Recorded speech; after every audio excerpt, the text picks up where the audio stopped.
of our viewers are in different parts of the world and may not care about the same news stories that we do. If you don't live in the United States, you probably don't really give a shit about Donald Trump. Unless you live in Mexico.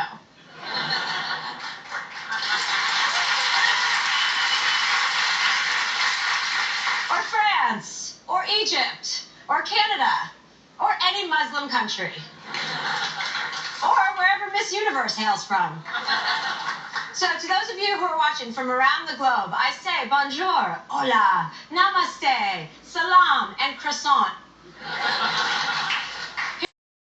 I know all that is pretty important, but I was more interested in what was just trending on Twitter this week in London. Brits have been using the hashtag #GoldDiggerAndProud in response to a documentary about women who hunt men solely for cash and gifts, because things are so much different there. Over here, across the pond, we called gold diggers models.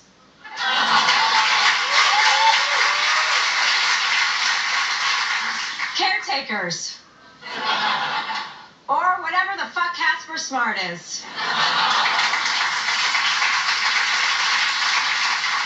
And for our viewers in Brazil, things just got Rio for President Dilma Rousseff, who is still suspended from office during her impeachment trial. But congrats for electing a woman. Hopefully we'll follow your lead, minus the whole impeachment thing. Been there, done that.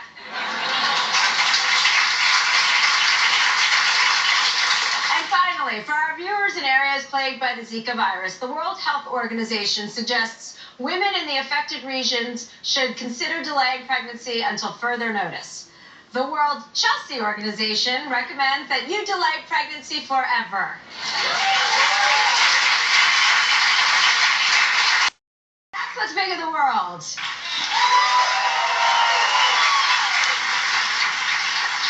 Our next guest is from Brazil, but films a show in Colombia where he plays my spirit animal, Pablo Escobar. Please welcome the star of Nárcos, Wagner Moura.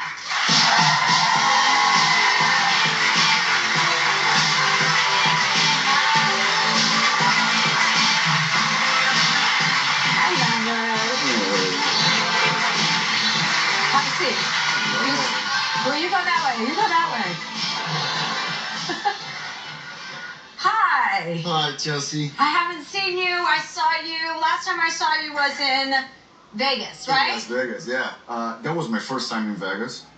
And we were all getting along. We were not was with you, and I was... Will Arnett, I'll translate for you. Will Arnett was there.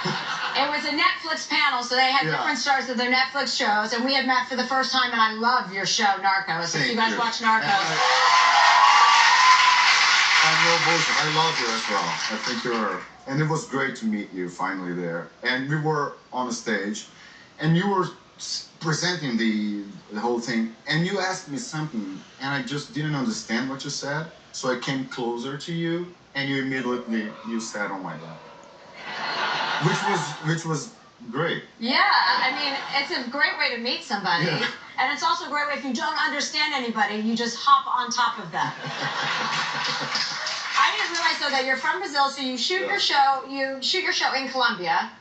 We shoot in Colombia, the whole thing in Colombia. And for a lot of people who don't know this, you don't speak Spanish in Brazil, you speak Portuguese. We speak Portuguese down there in Brazil, and so I had to learn Spanish in order to play, which was the craziest thing I have ever done in my life. I had to learn a language in order to play a character. But Spanish is kind of close to Portuguese, no? It is, but it's not. It's not. They're both Latin language, like Italian or French, but you can kind of understand. I can understand Spanish. I could understand Spanish speakers when they spoke like really slow. Yeah, I'm trying to learn Spanish too, and it's hard. But it's hard. I mean, it's hard because I just think I don't have a large attention span. Why are you learning Spanish? Because I want to know another language. I think it's a responsible thing to do to know another language as an adult person. It's great. It's great. It's actually really cool. Yeah, well, once I learn, I'll fucking find out, won't I? I brought some, so I heard you're learning Spanish, so I brought some tongue exercises. Oh. Yeah. Because one of the most difficult things for me, when I was learning Spanish, was the letter R, for example.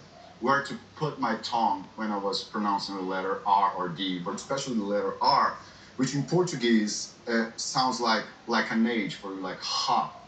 And for you, an R in English is like R. In Spanish is which is really, I don't know how hard this is for you, but for me it was really hard. Yeah, it is really hard. Because there's Spanish words that have one R, which is pero, and then there's Spanish letters with two R's, which is perro. Exactly. Right, yeah. It's the difference between pera and perro. Right.